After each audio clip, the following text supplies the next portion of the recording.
I'm going to do a little review of our Flux 1.1 Pro usage. I want to do some learning reflection for myself as well. So I started Flux around 3 to 4 months ago, and as a new Midjourney user at the time, I was quite jarred by how Flux require a lot of precision prompt, and I was looking on Glyph, and I'm checking what the community on Glyph and how other people generate different images, and some of them were very inventive, and they use like artists and blend different artists together, and they get very cool results. And but I'm just mostly interested in the photorealistic portrayal of life, and I had no idea how to work Flux in the beginning, but then now I learned that it's much better at illustrating tradecraft. It's more kind of tailored around the people, say, on the website, and they want to represent a certain trade, and then they prompt in a product. I remember 5 months ago on X Twitter, and people were recommending how Flux is the best model for doing product design. That was 5 months ago. Imagine the ecosystem now with AI. But yeah, I had no idea what it was. I never used ChatGPT before, and now I'm only second week starting to use Claude. And the reason I'm using Claude LLM is because I was prompting in Flux dry without LLM assist. I didn't want to take away my creativity. I didn't quite understand it. But so as a result, it took me a lot of time to compose a Flux image together myself, and I overthink everything. It gives me so much room to precision prompt it that I was overwhelmed by the choice. I didn't know how to dial it back out. I went into the whole rabbit hole, and first I started with sci-fi element, spaceships, exosuits, military character in spacesuits. It all came back a little Master Chief looking. It didn't give me a lot of depth, and I realized this sci-fi element alone wasn't going to cut it. It wasn't going to give me, say, Midjourney result, where Midjourney is more suited for fantastical element, where Flux is training model is so much more in depth with stock photography, with real life, that anything real life illustrative is just infinitely better and has more depth there.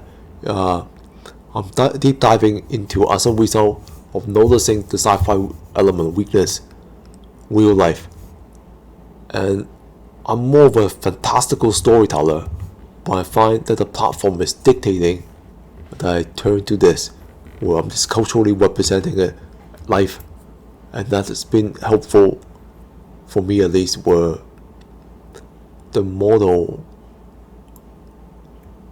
isn't fighting me in terms of weakness, and I don't have to lure a trained alien all the time. I can just do what the model gives me. And imagine being able to deep dive into a cultural story that you want to tell, right? And I'm just test probing what kind of character clothing it can give me, and then maybe later on I can deep dive into the character. Maybe I like this guy doing the electronic musical instrument, and want to dive into his world. Maybe I can do that. Maybe I can train a Flux consistent character and do that a little bit.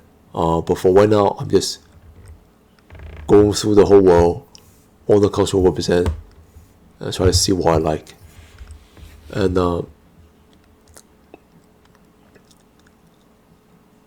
share these clips here, because I'm gonna post them all on here anyway a little bit later. So they can do religions. Scenic background is also quite good. Real world. It's very natural.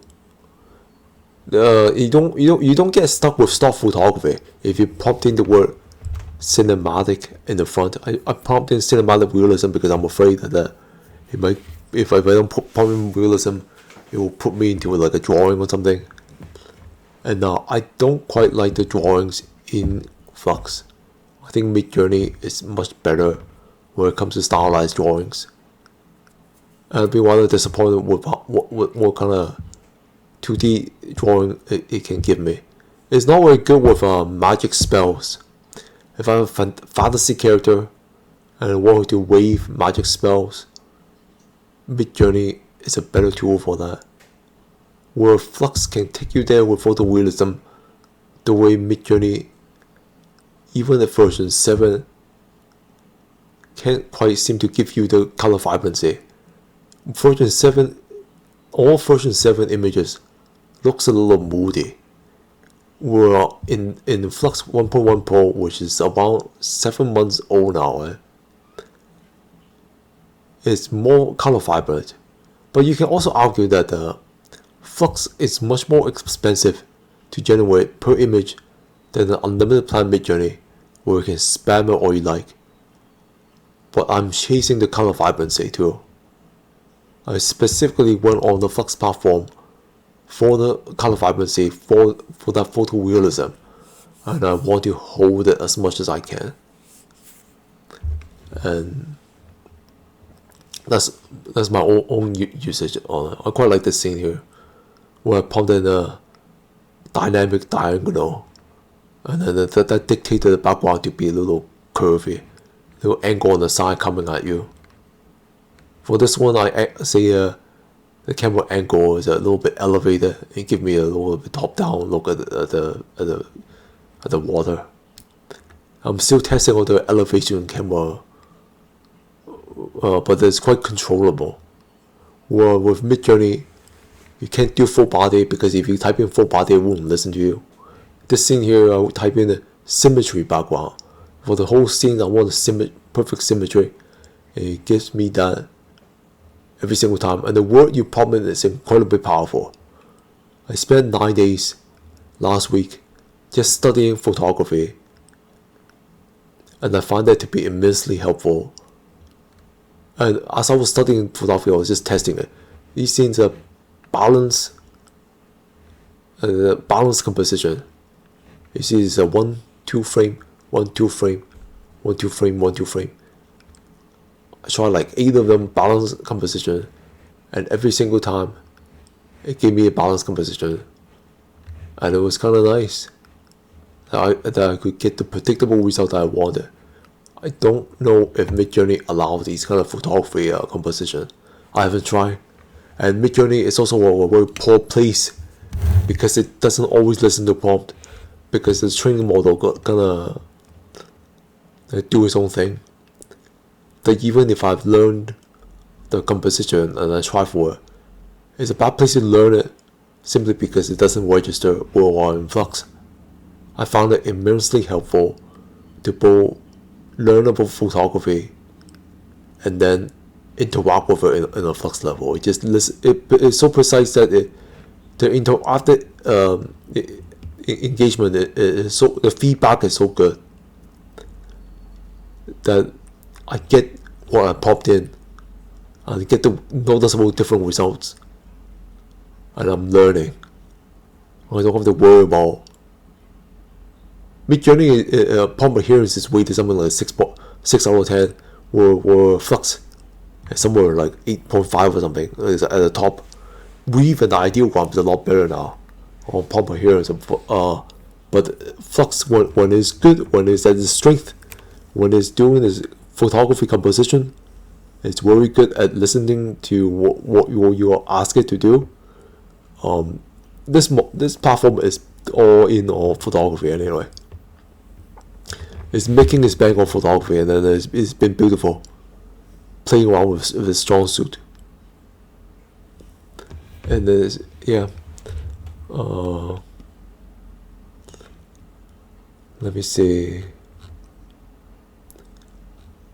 So you can get our plain dry photograph stock photo that's almost Instagram and do a little bit flare.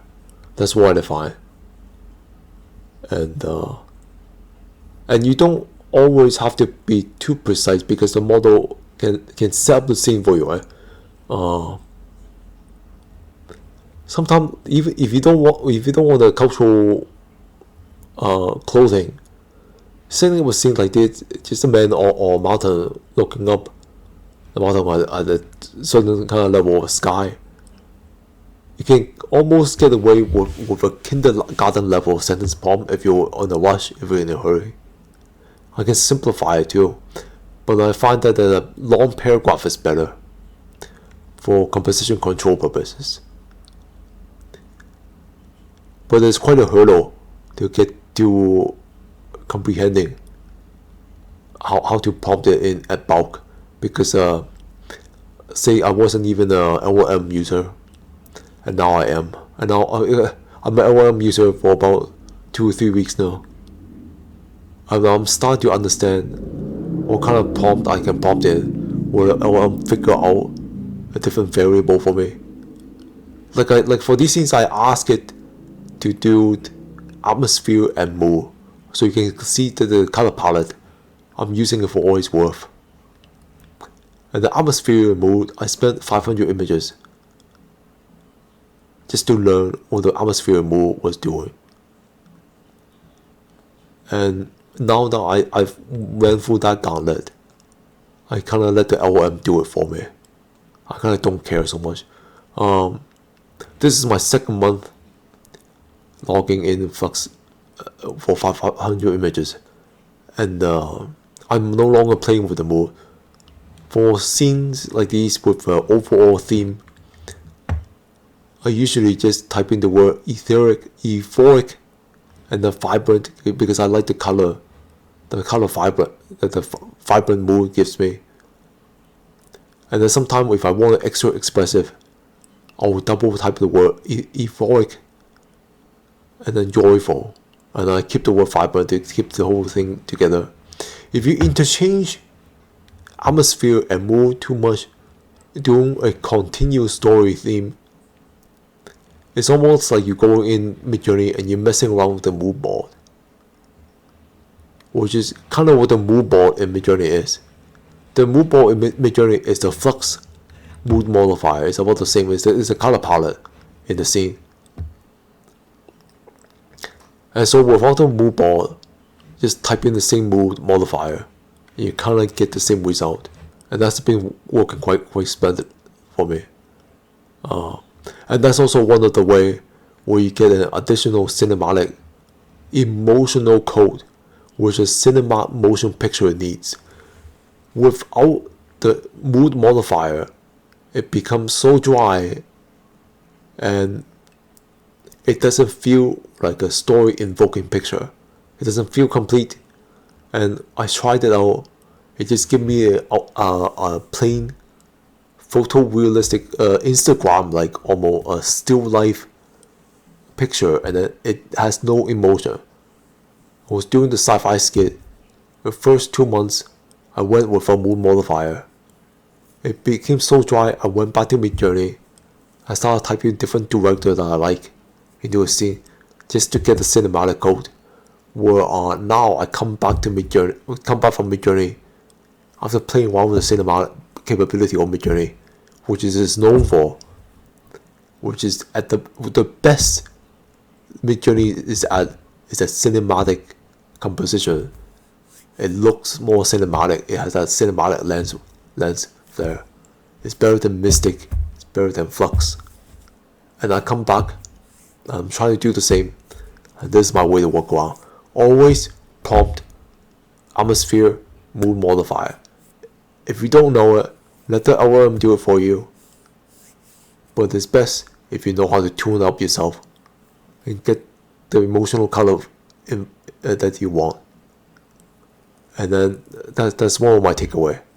And yeah, always keep in mind that as a video AI person, you want the scenes to be a little bit blurry in the background. It doesn't look good as a non-moving picture, as a stock photo, you don't want that level of blur. People complaining, and they even made a law to de-blur the background. For video AI, you don't want the camera to focus in on everything. On Flux Ultra, you can work around the de-blur, where you try to focus in on everything, like a super digital camera photo, but it looks like a stock photo. It's not comfortable to look at. When it's a moving picture, it's over information. You need the natural eyesight of the shallow depth of field. That is the saving grace, and that is what I'm holding on to. I tried 60 clips on just playing around with Flux Ultra or Minimax, and standalone 6 seconds, it doesn't look too bad, but after a while, I realized that my mistake was that it was rather tiring. It was over information,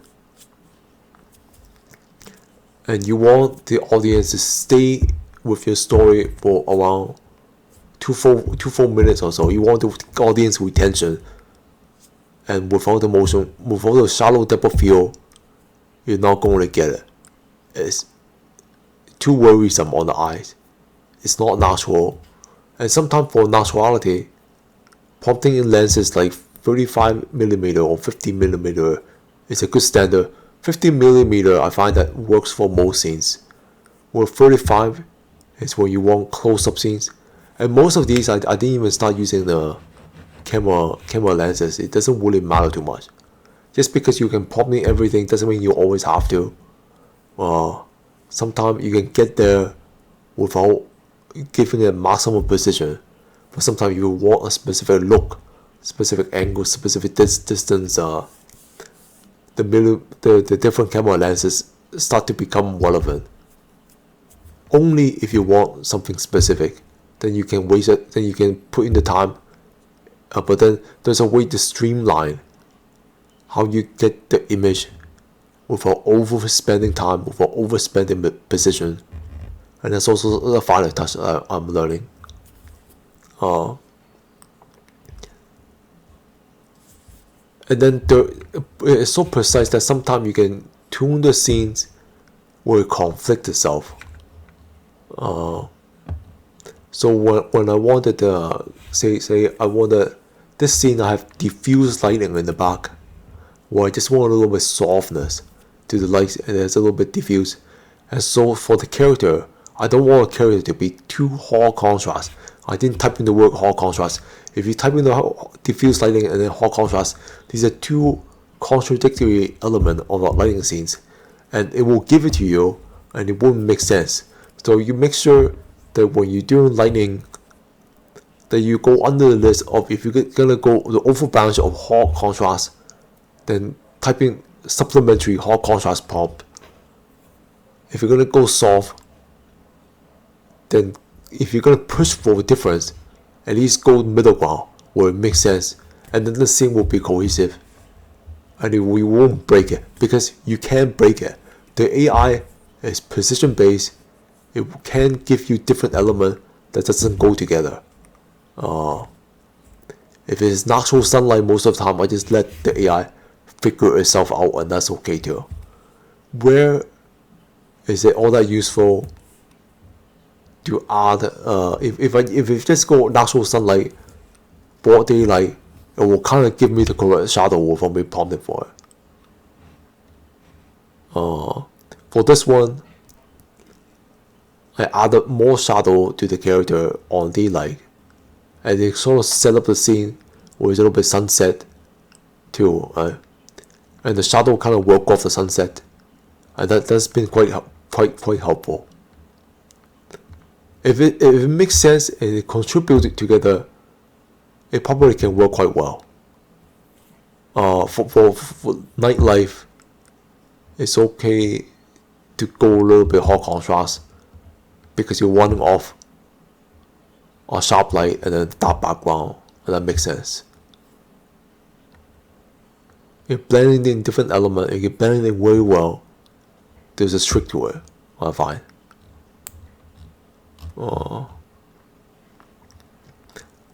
There's not much that I want to say other than and yeah, it's very good with sky.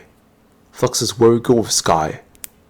I have cloudy with a bit of sun ray, and then for the background, I think I added in something like a depth and layer. I like the word depth and layer to give it more, just giving more range into the background. But sometimes, like in this case, I type in the asymmetry, where I want an uneven background, where one side is one thing and the other side of a tree, and that's also something you want to play around with. There's incredible way to control the scenes and how we set up dynamic diagonal background, where it's an angular building feature. This is a dynamic diagonal again, where the wall kind of come at you at the side, angular, and you don't get it unless you prompt for it. If you want a specific look in the background, you can get it both times just by typing a photography composition words, and that's also very helpful. Here I'm just testing it with a fully understanding what I was gonna get, but now that I learned it, when I need it, when that's the image I'm chasing for, you get it every single time. And how about these two images are golden ratio. There's a Fibonacci golden ratio, and then it's rounder, it's more complete. It's almost like this man is happy with himself, and it invoked a feeling of a completion, and then there's a warmness to the golden ratio.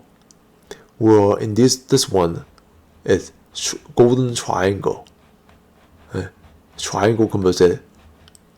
It's working with a triangle composition. It's more angular. It's more rigid structured, and there's a religious hierarchy. Maybe this guy is very powerful in a religious order. He's dancing and people going. He's like the master of his order or something. And then that's something to play around with the composition, where you can convey a lot of story just by the arrangement of the character, and that's been the experience as well. And did I mention in this clip about how good it is at holding objects? The Mid Journey, if you have a guy holding a guitar, you probably blend to blend and morph all over the place. Where finger is almost always correct 5 finger in Flux, so it's much more easy to have a character hold an object, and the size ratio of the object is almost always correct. I have no problem doing all these scenes where the musician is holding a musical instrument. I want a more exotic instrument that is but then it doesn't always have a training model to get it to me. Give me a Hawaiian drum, give me the exotic art here in the guitar looking thing, but it's not quite cultural accurate. There's a AI generative element going on. Singing bowl is okay though, this one. The Japanese drum is also good here, but the sporadic, the clothing on the culture is better. Religious clothing is like, just blows me away, how much depth and detail. And then what else do I know? I think I'm gonna wild this out. Give it a minute or two. Asymmetry, composition, a statue here or a stone there.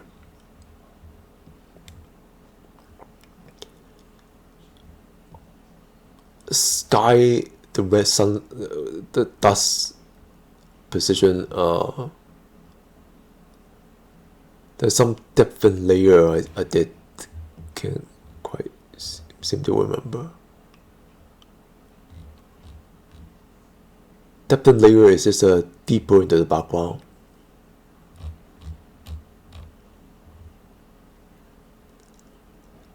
It can do multiple characters without too much face blur that Midjourney has a problem with. If you go on Flux Ultra and you want to go in depth, the faces on each of the character is clearly shown without any blur. The kid's face, no blur. Where Midjourney cannot do group photo of different people, so that's a good workaround. And I like the multiple objects on the table. I'm just flexing multiple objects on the table because I know Flux can go there. Group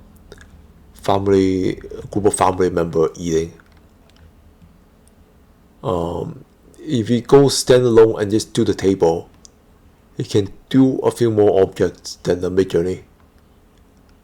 You can do a lot of objects if there is no other subject in the scenes. You can flex that a little bit. And it has a very capable surrealist training model. I'm quite unfamiliar. I've been just yesterday testing all the surrealism model, and I also popped it in the designer clothing. I want to see what kind of designer clothing gives me. I've been testing out that as well as the emotional color palette. I want to mix them all up and test the model and see what it gives me. And Cloud is very good, but surrealism, I don't think Midjourney can quite compete. I never see Midjourney do surrealism very well where it blows me away. When I was on Glyph, I was looking at other people, and you see a woman user, and they have these most fantastical surrealism pic where I could see them just put it in Luma, and girls like, woman likes Luma, and then they like what Luma do for them, and it's fantastic. And yeah, it is. And then there's a way to blend different styles together, but and it's a very different type of style blend where you can do futurism with like a bit of retro vibe, and you get the result that the image blend in Midjourney cannot get you. I'm gonna try that out next time and see what I get. That seems kind of interesting. And there's all these different things on the platform you can explore. It isn't all about different culture. It isn't all just a lack of capability to do sci-fi war. It isn't just locked in photorealistic stock photo. Try to move. Try blending different style. Maybe incorporate artists too. Artists, there's a training model for artists, not as strong as Midjourney, but it gives you different results. And there's a raw play value here. And yeah, I'll end it here. I hope this helps somebody, and I'll keep it updated on what I've learned as the months go on. Alright, that's it.